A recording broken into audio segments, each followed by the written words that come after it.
I'm about to cancel all my Zoom meetings. I just think I'm done with it. I remind people, it's got to work for the clients.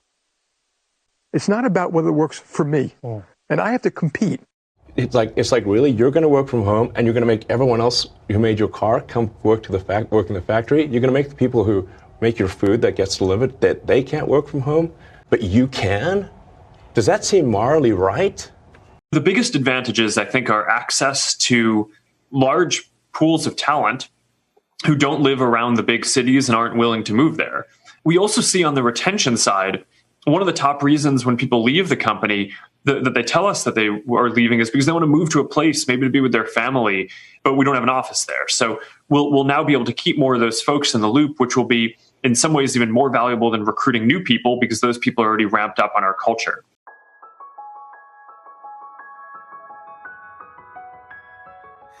Those three voices you could hear at the start were, of course, Jamie Dimon of JP Morgan, Elon Musk of Tesla and more recently the US government, and Mark Zuckerberg of Meta, talking about the pros and cons of remote working and working in the office. As Sarah pointed out when I actually flagged these clips, Mark Zuckerberg has basically already done a full U-turn on that quote, which was from 2020 in the midst of COVID. But nonetheless, I think it's a really neat argument about the pros of remote working. And that is what we are going to discuss here. Remote working versus office working, probably the big debate at the heart of every business right now, certainly businesses with a predominantly office-based staff. We're going to talk through the story, what we know, who's on both sides of the debate, because I think it's a debate that a lot of people don't know the full story, don't know the full data. And then we're going to decide or have a debate about who is winning that debate, who is winning that battle. So I'm delighted to be joined by Sarah Vizard, Dougal Shaw, Dornbrack. I'm Graham Ruddick, the Editor-in-Chief of Business Leader, and this is the Business Leader podcast. So we'll start the debate by making it clear that this is not a new debate. It feels like it because COVID completely changed the rules of the game. There's a census from 1911 in England and Wales that even then includes a question for people about whether they worked at home or not. And I think we've got to remember the key technological advancements that have played a key role in this debate. Cars, trains, and then modern technology and computers. I think they're sort of the key technological things. Cars and trains obviously helps people get to the office. Computers have taken the debate back the other way.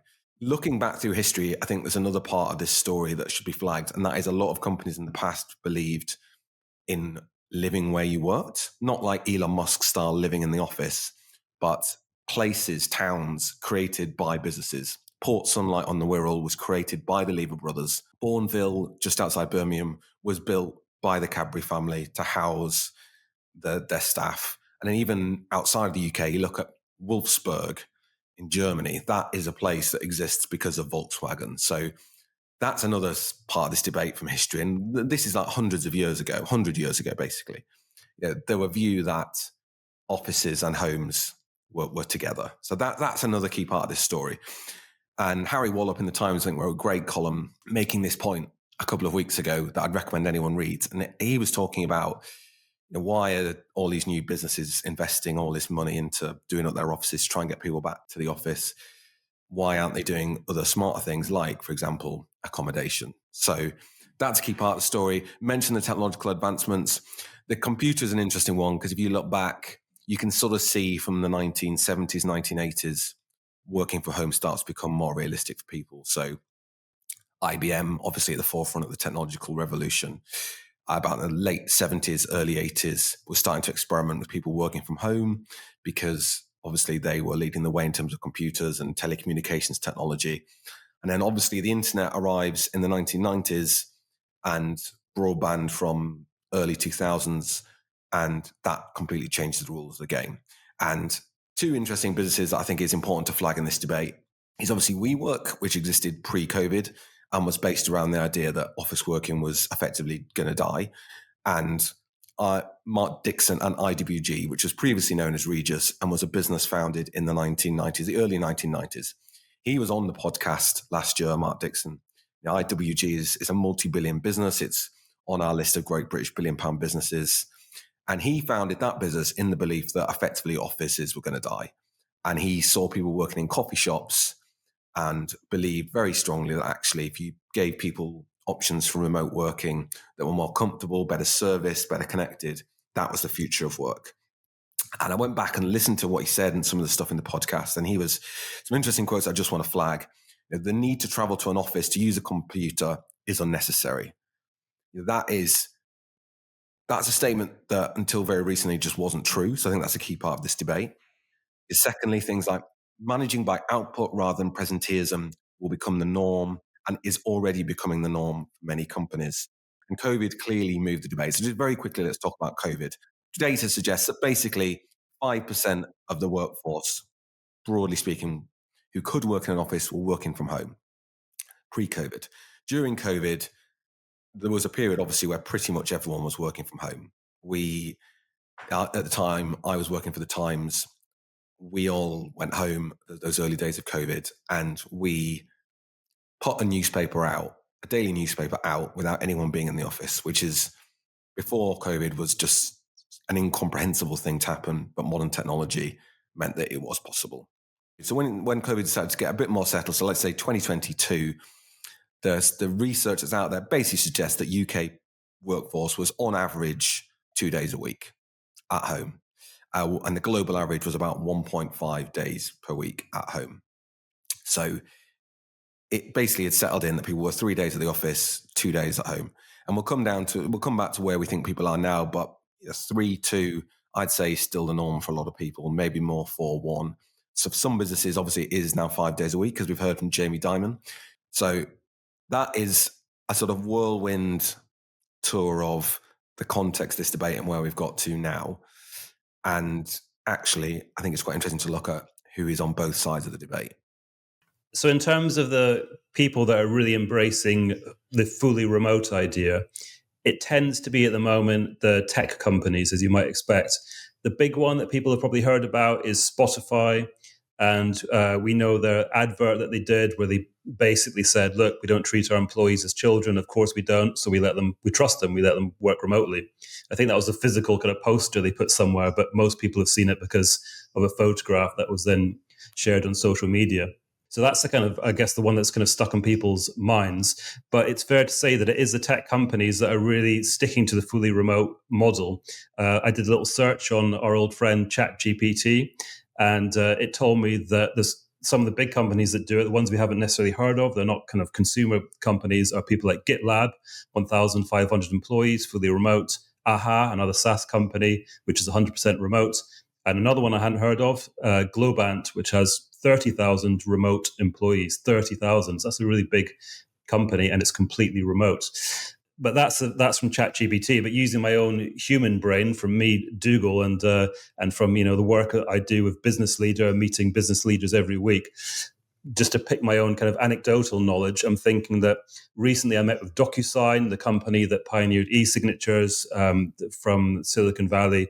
And I remember they told me that 50% of their workforce, they have, I think it's about several thousand employees. Anyway, half the workforce can work fully remote if they want. The other half is kind of audited, and it's basically hybrid, but it depends on their role. Another one was, I remember we did an interview with the CEO of Hims and Hers, the telemedicine company. He was over in London, and when I met him, he was meeting face to face on a sort of rare occasion a lot of his other senior team members, because I remember they said, yeah, we all work remotely, so it was like a nice occasion for them. One other little thing I'd add, again based on my own knowledge as a working journalist, is that there's a lot of much smaller startup tech companies which we haven't heard of by definition because they're very small, who love to be remote from the outset. And the reason for that is twofold. One, they haven't got very much money. So if they can save on overheads by simply saying to people, join us and you can work remotely, then they save a lot of cash, which is vital at the beginning if they're going to grow. Sometimes a couple of companies have told me we set aside some of that cash and we treat the employees to big days out where they actually do meet up in person. And I remember there's one that told me they'd been to like an F1 event, they'd been to Ascot for the horse racing. So they kind of splash out on these occasional things because they're saving money with people working from home. But there is another side to that debate. Yeah, there is. And actually, there's an awful lot of companies who are very keen on having people back in the office. And it's interesting, actually, what Dougal was just saying about some of the tech companies, maybe I guess some of sort of B2B, more SaaS companies that are asking people to, or are happy with people being remote. Actually, if you think of some of the big tech companies that we've all heard of, they are very much demanding people be back in the office. One of those is Amazon. They've literally demanded people back in the office full time. That started in January. The CEO, Andy Jassy, described it as a way to strengthen its culture and its teams, as returning things to the way they were before COVID. I'm going to read a couple of the things that he sort of said in that. They issued a press release about it. A couple of things he said about that. We've observed that it's easier for our teammates to learn, model, practice, and strengthen our culture.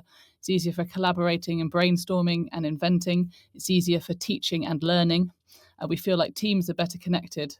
And if anything, the fact that we've been back in the office for 3 days a week over the last 15 months has strengthened our conviction about the benefits of being in the office. It's not, we've already heard from Elon Musk. He's very much a fan of, I think people being in the office at least 40 hours a week at both Tesla and at X. I think he'd actually be a fan of people being in the office 24 hours a day, 7 days a week, but that's a slightly different debate. There's also some of the financial firms are getting people back in. Some of that is to do with some regulatory changes in the US, but like Barclays has announced that all of its employees in its investment banking units have to be in 5 days a week. As we've already heard, Jamie Dimon, JP Morgan staff are back in. He says the benefits of working together in person are substantial and irreplaceable.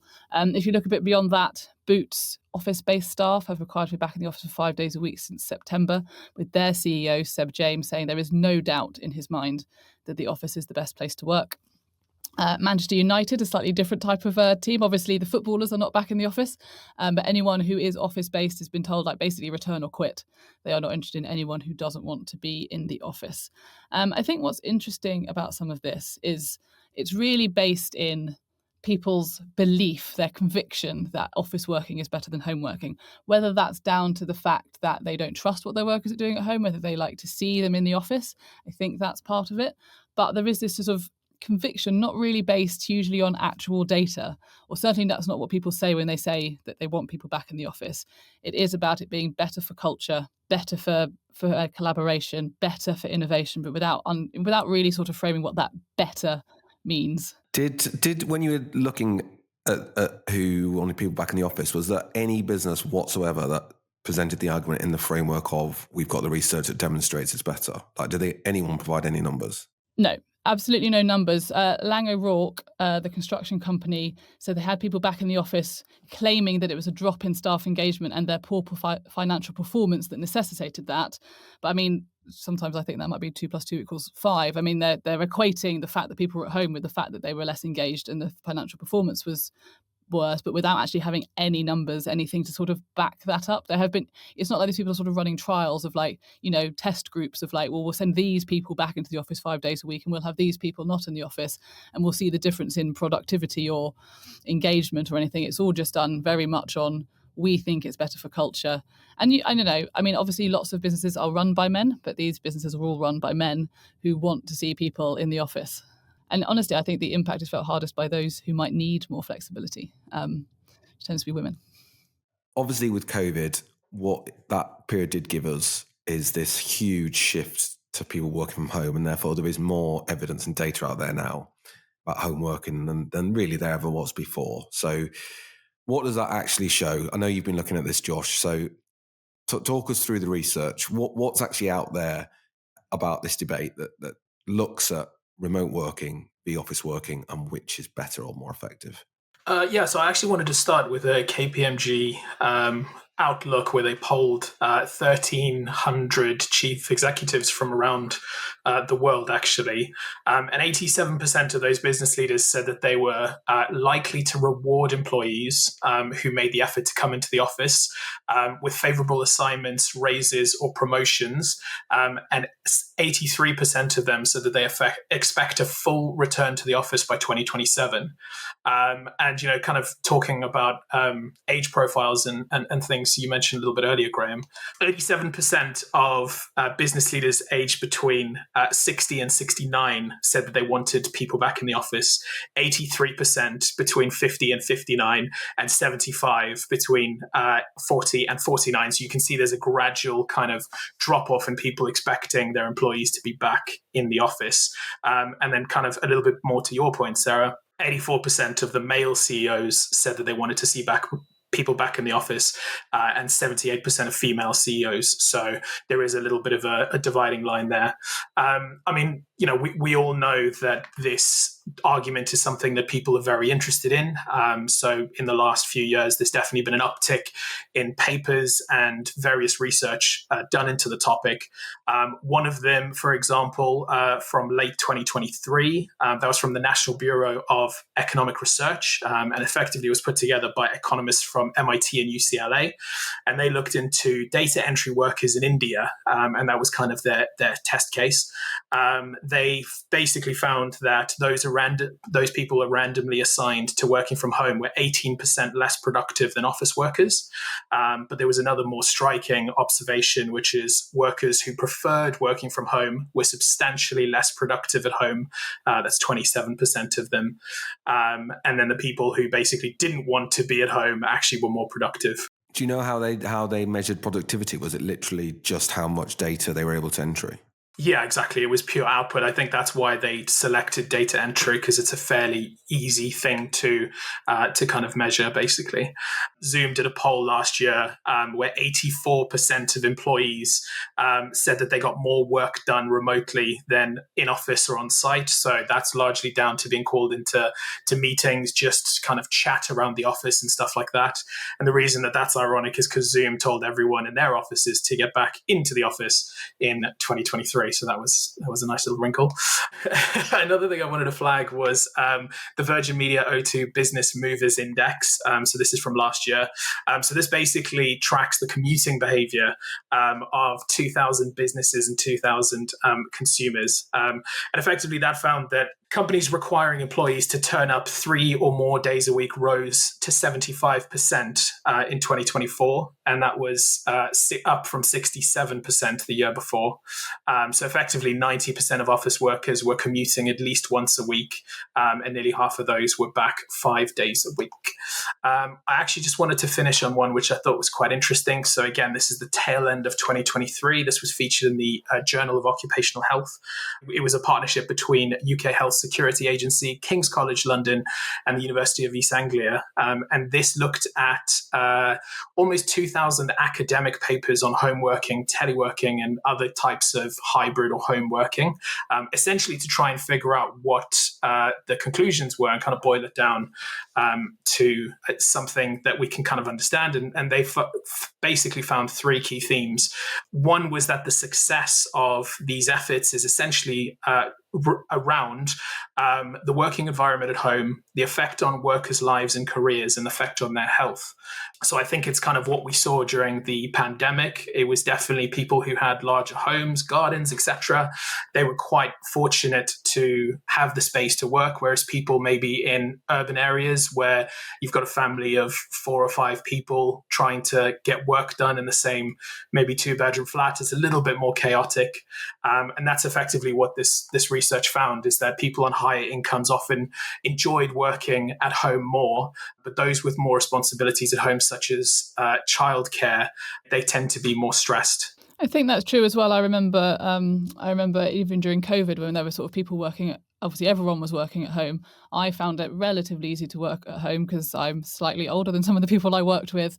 I had a 2-bed flat, so I could put an office in my spare bedroom and basically work in there, and then shut the door in the evening and go downstairs and have like a separate space. At the same time, I had a girl who was working for me as one of the reporters at the magazine I was working on at the time. She was living in a 5-bed flat with 5 other people. They were all at home, all on top of each other. She was basically trying to like work off her bed. That obviously wasn't super productive for her, or actually very good for her mental health. So I think, yeah, that sort of point does sit quite well. I think, you know, the productivity hugely depends on your environment as well. Something I just want to vent about, because I'm still recovering from it, is I commuted this morning on the Elizabeth line, and it just reminded me of why it's, you know, typically the worst thing in your working day. A train gets cancelled, You struggle to get on. You're standing with, I had 5 armpits around my face. I'm on like that for 5 stops. It's horrible, and it grinds you down. Don't forget that. I think that is actually the heart of the debate. Let's say you commute for like 30 minutes to and from work. The average is something around that. I think it might be 40 minutes. It obviously depends massively where you are in the UK. It's easy to forget, but if you live in London, you are far more likely to use a train than other parts of the country. Most of the UK does not get the train to work. It's important to remember that. Most people drive or walk to work. So can you use that time at home more productively? Or does the benefits that you get from going to the office offset the time you spend commuting? That is, I think, a key question in this debate. And also, what is striking from this debate is that the idea that you just have to go into the office is clearly dead. And that was that Mark Dixon point about you used to have to go into the office to use a computer. That's why I went to the office, or to get access to the fax machine, or to get the one computer.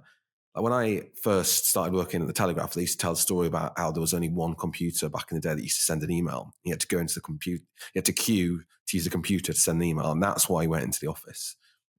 It was literally essential. That is gone. So that whole argument is gone. So you have to offer people a reason to go into the office. One point I would make is that I think the office side of this debate is winning at the moment.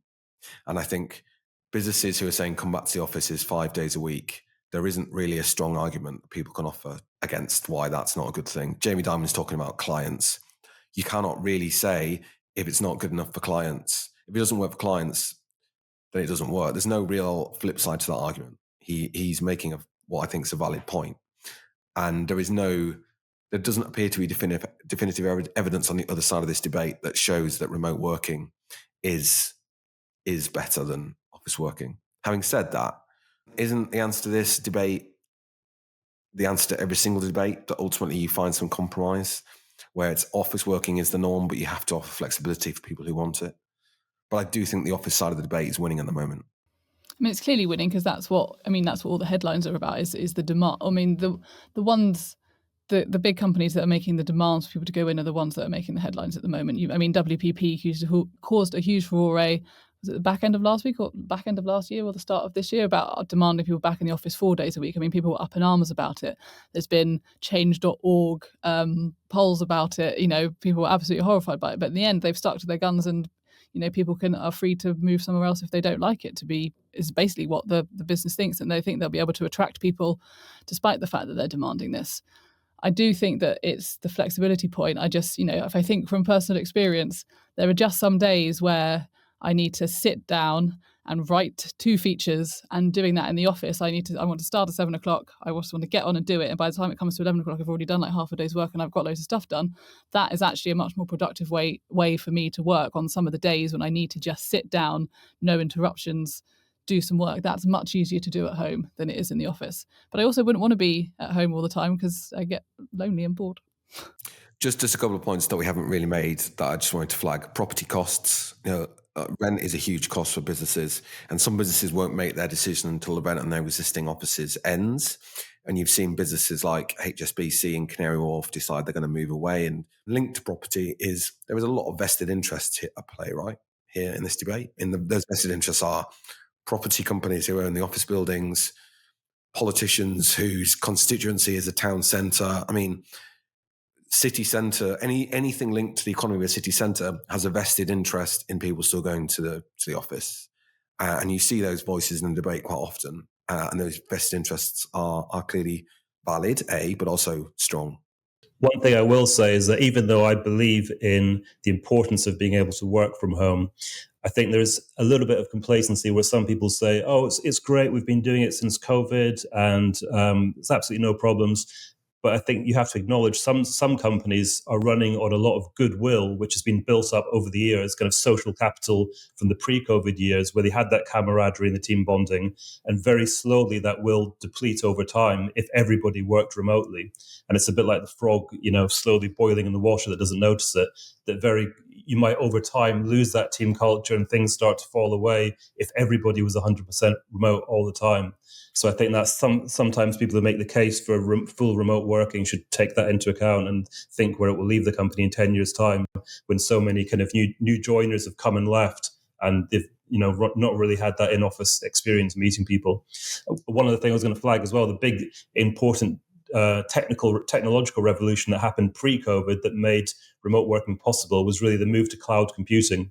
Because before that happened, if you were trying to log in from home and access all the stuff at work, the processes weren't really there. I used to work 1 day a week kind of 10, 12 years ago, and it was like wading through treacle trying to access the systems you needed online. But as things have gone more to the cloud, it got easier, the software interfaces improved, so now it's pretty seamless to work from home. But that's been a big change in the last decade. Josh, having looked at the research, what was your takeaway? You've spent the last few days in depth looking at all the numbers and stuff. What was your takeaway from everything that's been done? I think no matter where you are in this debate, you will find research to back up your point.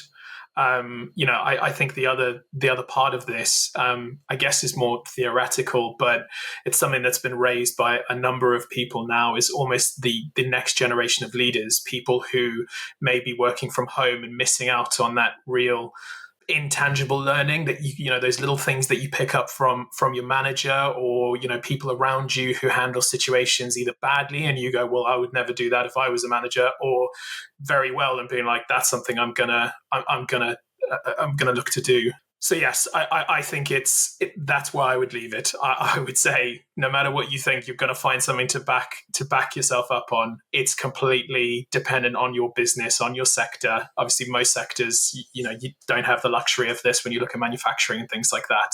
I've got one final question, and it's going to right back to the start of what Elon Musk said about there being a moral duty to go into the office. Whether you're in a business, like, as you say, Josh, people have to go to the factory or the shop. He also made the point that in order for you to work from home, other people have to go to the office to get your food, to do your electricity. So does he not have a point? Is he not right that people do actually have a moral duty to go to the office, because people who don't have the choice don't have that option? I would personally say he's clutching at straws in that argument. There's always been differences between jobs within the same company. You have people who are admin people who may be in an office. There may be people who are on a factory floor, in the coalface, shall we say. There's always going to be differences. I don't think the moral point stands up at all, because jobs have always been different. Like you say, jobs have always been different. There'll be people who have to work night shifts. There are people who have to travel 3 hours to get to their job and back again. In some ways, people make these decisions. Like, I made a decision that I wanted to work in an office and work a 9-ish as a journalist, but 9 till 5 Monday to Friday. That was sort of a decision that I made. Friends of mine really wanted to be nurses. They knew that being a nurse would involve shift work and going into hospitals. And the moral case, I don't think that stacks up at all. I think, if anything, that's probably the worst argument I've heard for it. Sarah, Josh, Dougal, thank you. We're going to end this with a vote, and we're going to make the vote very clear. You have to have 5 days in the office or 5 days remote. You have to vote for one of those two things. So I will go first. And this is based on the history, the research, everything we know, which of these we think is most productive, more efficient. I'm going to vote for 5 days in the office. I am going to follow you and also vote for 5 days in the office, because this is a very binary black and white decision that you've made us make. But yeah, I would go 5 days in the office. There's no hiding place. It's a binary option. If it has to be between those two things, then that's difficult, because my true answer would be a kind of hybrid 3-2 thing. But I would go actually with having to come into the office, but I would put in a request that the business could buy me a nice little flat very nearby so I don't have to commute. I would agree. I think we've got a clean sweep on the working from an office. However, Dougal, I guess I'm going to break Graham's rules here. And if we put it as hybrid, I would be on team hybrid. I'm on team flexible, basically. Thank you very much, everyone. You've been listening to the Business Leader podcast with me, Graham Ruddick, Sarah Vizard, Dougal Shaw, and Josh Dornbrack. For more business leader interviews, case studies, and masterclasses, please check out businessleader.co.uk.